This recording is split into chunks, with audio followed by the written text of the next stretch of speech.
Hello guys, welcome to my YouTube channel. Friends, आज हम discuss करने वाले हैं सीआरपीसी का बहुत इम्पोर्टेंट टॉपिक ट्रायल। फ्रेंड्स, आज की पूरी वीडियो में मैं आपको चारों ट्रायल्स के बारे में बताऊंगी और क्या क्या यहाँ पर इम्पोर्टेंट क्वेश्चन जो कि आपको एमपी सिविल जज 2020 में पूछे जा सकते हैं। तो यहाँ से जितने भी क्वेश्चंस आपके बनेंगे ट्रायल से, वो पूरे मैं इस वीडियो में आपको कवर करवा दूँगी। तो आइए फ्रेंड्स, वीडियो शुरू करते हैं। पहली ट्रायल है हमारी friend session trial. Session trial जो है वो कौन से सेक्शन से कौन से सेक्शन तक दी गई है, तो 225 से लेकर 237 तक ये प्रोविज़न्स दिए गए हैं। अब यहाँ पर इसमें सेशन ट्रायल में से आपके ओटी बनते क्या हैं, तो फ्रेंड्स इसमें से आपका पहला ओटी बनेगा कि सेशन न्यायालय के समक्ष जो मामलों का विचारण है वो किसके द्वारा प्रारंभ किया जाता है। तो इसका आंसर होगा सेशन न्यायालय के समक्ष विचारण का प्रारंभ लोक अभियोजक द्वारा किया जाएगा। इसके बाद फ्रेंड्स दूसरा ओटी की जो सेशन ट्रायल है उसमें जो डिस्चार्ज है उसके बारे में प्रोविज़न किया गया है। आरोप विरचित होने से पहले एक्यूज़ को डिस्चार्ज किया जाता है। जब मामला कोर्ट में आ गया है सेशन कोर्ट में, इसके बाद कोर्ट क्या करता है, देखता है कि मामला एक्यूज़ के अगेंस्ट बनता है या फिर नहीं बनता है, और कोई मामला नहीं बनता है, कोई रिकॉर्ड पर एविडेंस नहीं है, तो ऐसी स्थिति में उसको डिस्चार्ज कर देगा। दूसरा टर्म है फ्रेंड्स दोष मुक्ति का, एक्विटल का। तो यहाँ पर चार्ज फ्रेम हो गया है। चार्ज फ्रेम होने के बाद अगर सेशन कोर्ट को ऐसा लगता है कि कोई मामला नहीं बनता है, एक्यूज के अगेंस्ट को रिकॉर्ड पर कोई भी एविडेंस नहीं है, ना ही प्रोसिक्यूशन उसको बियॉन्ड रीजनेबल डाउट दोष सिद्ध प्रूव्ड कर पाया है, तो ऐसी स्थिति में न्यायालय क्या करेगा, दोष मुक्ति का जो निर्णय है वो दे देंगे। फ्रेंड्स, इसमें अगली बात है कि दंड के प्रश्न पर सुनवाई। सेशन कोर्ट में दंड के प्रश्न पर सुनवाई की जाती है। सेक्शन नंबर इसका बहुत इंपॉर्टेंट है, कौन सा सेक्शन है जिसके अकॉर्डिंग दंड के प्रश्न पर सुनवाई की जाती है, तो 235 का सबसेक्शन 2। दो ट्रायल्स हैं फ्रेंड्स जिसमें दंड के प्रश्न पर सुनवाई होती है, एक तो सेशन ट्रायल है और एक वारंट ट्रायल, क्योंकि समन ट्रायल व समरी ट्रायल में दंड के प्रश्न पर सुनवाई नहीं होती है। इसके बाद फ्रेंड्स अगला है पूर्व दोष सिद्धि के पश्चात दंड। तो यहाँ पर कोर्ट में क्या किसी मामले में दोष सिद्धि के पश्चात जो भी निर्णय एवं दंडादेश पारित किया जाएगा, तो उसमें यहाँ बताया गया है कि किसी भी मामले में अगर किसी भी व्यक्ति को एक बार पनिशमेंट दिया गया है और उसने उस अपराध में सज़ा अपनी भुगत ली है, उसके बाद देन वो दोबारा ऑफेंस करता है, तो ऐसी स्थिति में उसकी जो प्रीवियस कन्वेंशन है, पूर्व दोष सिद्धि का साक्ष्य है, वो सेशन मामलों में लिया जाता है। तो पूर्व दोष सिद्धि का जो साक्ष्य है वो कब लिया जाएगा, तो पूर्व दोष सिद्धि का साक्ष्य एक्यूज को दोष सिद्ध करने के बाद लिया जाएगा। जब कोर्ट ये देख लेगा उस मामले में कि ये जो दूसरा अपराध इसमें कोर्ट एक्यूज ने किया है उसमें उसको सज़ा देनी ही चाहिए, तो उसके बाद को क्या करेगा, जो उसने पहले कभी कोई अपराध किया होगा उसके बारे में वो एविडेंस लेगा। इससे पहले कभी भी कोर्ट पूर्व दोष सिद्धि के बारे में कोई भी बात नहीं करेगा। इसके बाद फ्रेंड से अगला जो टर्म है हमारा सेशन ट्रायल में ही है। सेशन ट्रायल में जो एक मैटर ऐसा है जिसमें कि कोई भी राष्ट्रपति हैं, राज्यपाल हैं, संघ राज्य क्षेत्र के प्रशासक है, या फिर मंत्री हैं, या फिर कोई पब्लिक सर्वेंट है, उसकी अगर कोई मानहानि की गई है, लेकिन पब्लिक सर्वेंट की कब मानहानि की गई है, जबकि वो ऑन ड्यूटी कोई काम कर रहा है, तो ऐसी स्थिति में सेक्शन 199 के सबसेक्शन 2, जिसमें कि ये बताया गया था कि अगर इस तरीके के कोई मामले हैं तो उसमें डायरेक्ट सेशन कोर्ट क्या कर सकता है, संज्ञान ले सकता है। वैसे कुछ एक्सेप्शन है, डायरेक्ट सेशन कोर्ट संज्ञान नहीं लेता है, कुछ एक्सेप्शंस हैं जिनमें कि डायरेक्ट सेशन कोर्ट संज्ञान लेता है, तो उनमें से एक एक्सेप्शन है सेक्शन 199 का सबसेक्शन 2, जिसमें कि बताया गया है सेशन कोर्ट प्रारंभिक अधिकारिता के रूप में डायरेक्ट किसी भी मामले का संज्ञान ले सकता है। और उस मामले में क्या होता है फ्रेंड्स, जो लोक अभियोजक होता है उसमें सेशन कोर्ट में डायरेक्ट परिवाद फाइल किया जाता है। तो इसमें सेशन जो ट्रायल है उसमें इसका प्रोविज़न बताया गया है कि 199 के सबसेक्शन 2 के अधीन संस्थित मामलों में प्रक्रिया कि कुछ व्यक्तियों की मानहानि के अभियोजन के बारे में प्रावधान करता है। कौन कौन से ऐसे व्यक्ति हैं, भारत का राष्ट्रपति, उपराष्ट्रपति, राज्य के राज्यपाल, संघ राज्य क्षेत्र के मंत्री अथवा राज्य के कार्यकलापों के संबंध में नियोजित अन्य लोक सेवकों के विरुद्ध उनके लोक कर्तव्यों के निर्वहन में उनके आचरण के संबंध में कोई भी मानहानिकारक कथन किया जाता है, तब सेशन न्यायालय में सीधे परिवाद लोक अभियोजक द्वारा किया जाएगा और सेशन न्यायालय उसका संज्ञान लेगा। तो ये इंपॉर्टेंट है, 237 में ये प्रोविज़न दिया गया है। इसके बाद 237 में ही हम ये सारी चीज़ें पढ़ रहे हैं। धारा 199 की उपधारा 2 के अधीन संस्थित मामलों में सेशन न्यायालय पुलिस रिपोर्ट से भिन्न आधार पर संस्थित किए गए वारंट मामले के विचारण की प्रक्रिया का अनुसरण करेगा। तो यहाँ ये बोल रहे हैं कि अगर किसी भी तरीके का कोई ऐसा मामला है जो कि 199 के सबसेक्शन 2 से संबंधित है, तो उस मामलों में सेशन कोर्ट ट्रायल करेगा, लेकिन सेशन कोर्ट जो ट्रायल करते हुए कौन से प्रोसीजर को वहाँ पर यूज़ करेगा, तो सेशन कोर्ट ट्रायल करेगा पर पुलिस रिपोर्ट से भिन्न आधार मीन्स परिवाद पर पुलिस रिपोर्ट से भिन्न आधार पर संस्थित किए गए जो वारंट मामलों के विचारण की प्रक्रिया है उसका अनुसरण करेगा। तो वारंट मामलों की प्रक्रिया के अनुसार विचारण किया जाएगा, लेकिन वारंट मामले दो प्रकार के हैं यहाँ, एक पुलिस रिपोर्ट पर संस्थित और दूसरा परिवाद पर संस्थित। तो जो परिवाद पर संस्थित मामलों के विचारण की प्रक्रिया है उस प्रक्रिया का अनुसरण कोर्ट करेगा। कौन सा कोर्ट? Session court. इसके बाद सबसेक्शन 199 में आगे ही 237 में आगे ही प्रोविज़न बताया गया है कि 199 के सबसेक्शन 2 के अंतर्गत अगर मानहानि का आरोप लगाया गया है और बाद में कोर्ट ने उसमें ट्रायल की और कोर्ट ने ये पाया कि आरोप गलत लगाए गए हैं, कोई मानहानि नहीं हुई है, तो आरोप निराधार पाए जाते हैं, तो अभियुक्त को कोर्ट बोल सकता है कि 1000 रुपये से अनधिक का कंपनसेशन दिलवाया जाए। 1000 रुपये से अनधिक का कंपनसेशन कोर्ट दिलवा सकता है और अगर एक से ज़्यादा अभियुक्त हैं तो प्रत्येक अभियुक्त प्रतिकर पाने का हकदार होगा। लेकिन फ्रेंड्स, इसमें एक बात आपको याद रखनी है कि राष्ट्रपति, उपराष्ट्रपति या किसी राज्य के राज्यपाल या संघ राज्य क्षेत्र के जो भी प्रशासक वगैरह हैं उनके द्वारा प्रतिकर नहीं दिया जाएगा। तो प्रतिकर कौन देगा? जो पब्लिक सर्वेंट है उनकी तरफ से कोई मानहानि का केस फाइल किया गया था, या फिर जो राज्य के संघ राज्य क्षेत्र के जो भी मंत्री हैं उनकी तरफ से अगर कोई भी मानहानि का केस फाइल किया गया तो ये लोग कंपनसेशन देंगे। बाकी राष्ट्रपति, उपराष्ट्रपति, राज्य के राज्यपाल, संघ राज्य क्षेत्र के जो भी प्रशासक हैं इनको कोर्ट प्रतिकर देने का आदेश नहीं देगा। तो फ्रेंड्स, ये हमारी सेशन ट्रायल हो गई, इससे एक भी ओटी आपका बाहर नहीं जाएगा। इसके बाद अगली ट्रायल है फ्रेंड्स हमारी वारंट ट्रायल। वारंट ट्रायल हमारी दी गई है 238 से लेकर 250 तक।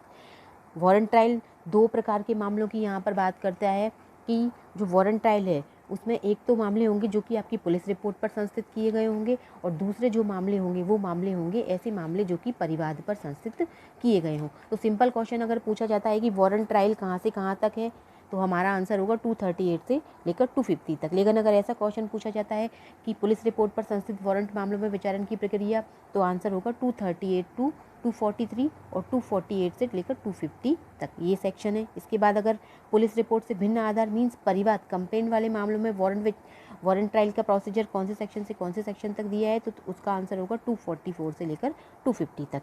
तो वारंट ट्रायल दो प्रकार की होती है, एक तो पुलिस रिपोर्ट पर संस्थित मामलों में और एक दूसरी परिवाद पर संस्थित मामलों में। इसको फ्रेंड्स आप देख लीजिएगा, करेक्ट कर लीजिएगा, परिवार नहीं है ये परिवाद। इसके बाद जो वारंट ट्रायल है उसमें दंड के प्रश्न पर सुनवाई होती है तो उसका सेक्शन कौन सा है? 248 का सबसेक्शन 2। इसके बाद फ्रेंड्स वारंट मामलों में जब कार्रवाई परिवाद पर संस्थित की जाती है और सुनवाई के नियत दिन परिवादी अनुपस्थित है और अपराध का शमन किया जा सकता है, यह अपराध संज्ञेय अपराध नहीं है। यहाँ पर आपको ये तीनों पॉइंट्स याद रखने हैं। सेक्शन 249 में ये प्रोविज़न दिया गया है कि अगर कोई मामला परिवाद पर इंस्टीट्यूट किया गया है और दूसरा पॉइंट परिवादी जिस दिन हियरिंग है सुनवाई है उस दिन अनुपस्थित है और तीसरा पॉइंट तीनों कंडीशन फुलफिल होनी चाहिए, अपराध का शमन किया जा सकता है मतलब समझौता किया जा सकता है, या मामला संज्ञेय अपराध नहीं है मतलब असंज्ञेय है। तो ऐसी स्थिति में मजिस्ट्रेट क्या कर सकता है? अगर आरोप लगाए जाने के पूर्व एक्यूज जो परिवादी उपस्थित नहीं है तो ऐसी स्थिति में मजिस्ट्रेट क्या कर सकता है? अभियुक्त को उन्मोचित कर सकता है। तो यहाँ से ओटी आपका ऐसा पूछा जाएगा, परिवाद पर संस्थित मामलों में वारंट मामलों में आरोप विरचित किए जाने के पूर्व अगर परिवादी अनुपस्थित रहता है तो उसकी अनुपस्थिति का प्रभाव क्या होगा? तो उसका अनुपस्थिति का जो इफेक्ट होगा वो उन्मोचन होगा, एक्यूज को डिस्चार्ज उन्मोचित कर दिया जाएगा। ऐसा प्रोविज़न दिया गया है 249 में। इसके बाद फ्रेंड्स परिवाद या पुलिस रिपोर्ट पर अगर कार्रवाई संस्थित की गई है और मजिस्ट्रेट को ऐसा लगता है कि बिना उचित कारण के ही कार्रवाई संस्थित कर दी गई है, एक्यूज पर जो आरोप लगाया गया उसका कोई आधार ही नहीं था, तो ऐसी स्थिति में मजिस्ट्रेट क्या करेगा? अभियुक्त को प्रतिकर दिलवाएगा। किससे? जिसने कि परिवाद फाइल किया है, परिवादी से।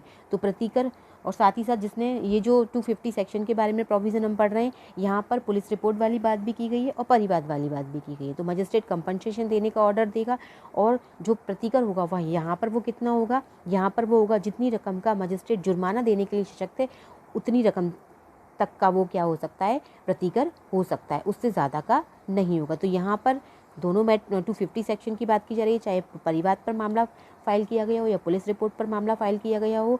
वारंट ट्रायल में अगर मजिस्ट्रेट को ऐसा लगता है कि उचित कारण के बिना अभियोग लगाया गया था तो ऐसी स्थिति में मजिस्ट्रेट क्या करेगा?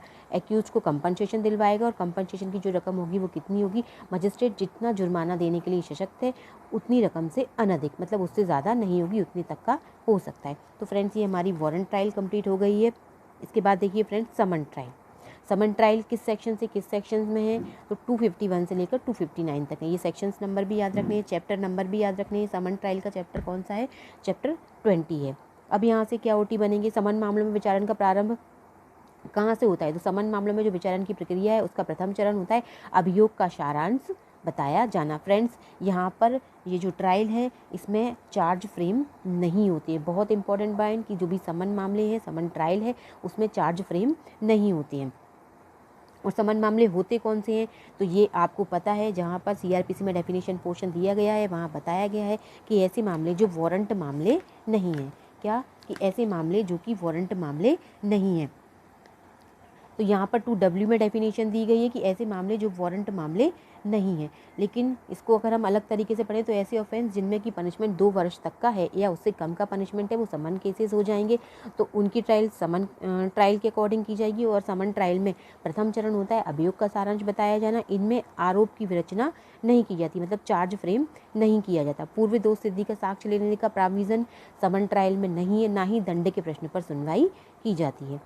अगला फैक्ट है इसमें, समन मामले में अगर परिवादी हाजिर नहीं होता है, जिसने कंप्लेंट फाइल की है, कंप्लेंट जो है वो उपस्थित नहीं होता है या फिर उसकी डेथ हो गई है, तो ऐसी स्थिति में उस मामले का इफेक्ट क्या होगा, तो उस मामले में एक्यूज को दोष मुक्त कर दिया जाएगा। तो उसका प्रभाव होगा दोष मुक्ति। 256 में दिया गया ये प्रोविज़न इंपॉर्टेंट है। और क्या समन मामलों को वारंट मामलों में कन्वर्ट किया जा सकता है, तो हाँ, समन मामलों को वारंट मामलों में कन्वर्ट किया जा सकता है जब मजिस्ट्रेट को ऐसा लगता है कि उस अपराध में 6 माह से अधिक का पनिशमेंट उसको देना चाहिए। तो ऐसी स्थिति में वो क्या कर सकता है, समन मैटर्स को वारंट मामलों में कन्वर्ट कर सकता है। ये प्रोविज़न दिया गया है फ्रेंड्स 259 में। इसके बाद फ्रेंड्स समरी ट्रायल बहुत इंपॉर्टेंट है। समरी ट्रायल कौन से सेक्शन में दी गई है, तो 260 से लेकर 265 तक का जो प्रोविज़न है वो समन ट्रायल के बारे में बताया गया है।